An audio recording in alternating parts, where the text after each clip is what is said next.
হাদির সমর্থকদের শাওয়া মাওয়া ভেঙ্গা ফেলাইছে, একবারে শাওয়া মাওয়া একদম ছিঁড়া ফেলাইছে। এই শুনেন, দেখেন কি বলে।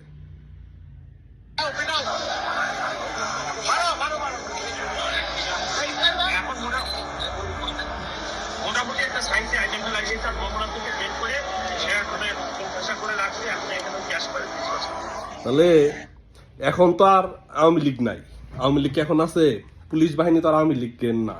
তাহলে এই যে ডিএমপি কমিশনার যে নির্দেশনা দিচ্ছে, পিটাও পিটাও, তারপরে যে ফোনে কথা বলছে উপদেষ্টাদের সাথে, যে একটা সাইজ করে ফেলাইছে।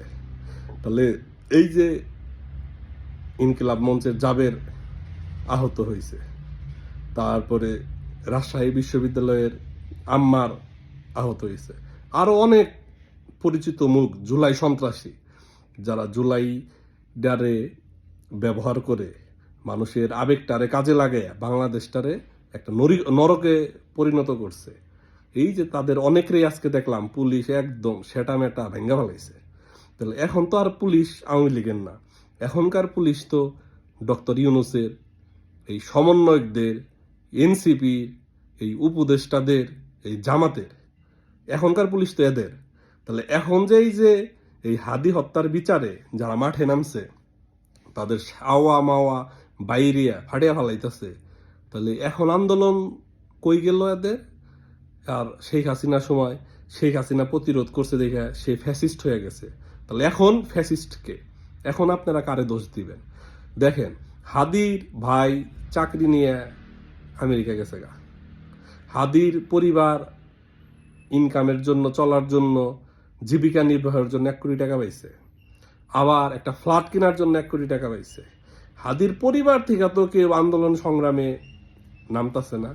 তাহলে হাদির যারা সমর্থক ছিল, হাদির ইনকিলাব মঞ্চের ওরা যারা ভালোবাসতো, তারা একটা আন্দোলন সংগ্রাম করতেছে হাদি হত্যার বিচার হোক। আমরাও চাই হাদি হত্যার বিচার হোক, কারণ হাদিরে মারছে জামাত শিবির।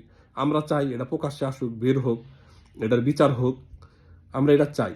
কিন্তু এই ডক্টর ইউনূস, এই সাদা বানর কি চায় যে এই হাদি হত্যার বিচারটা হোক?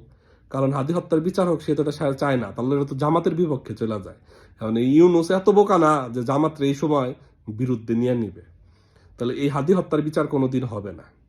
তাহলে এই যে পরিকল্পিতভাবে এই দেশটারে যারা ধ্বংস করে দিল, এদের যে শাওয়া মাওয়া বাইরিয়া ভাঙতাছে, এটা তো ঠিকই আছে, কেবল তো শুরু। আবার যখন আওয়ামী লীগ কাম ব্যাক করবে, তখন তো এরা মাটির নিচে যায় লুকানো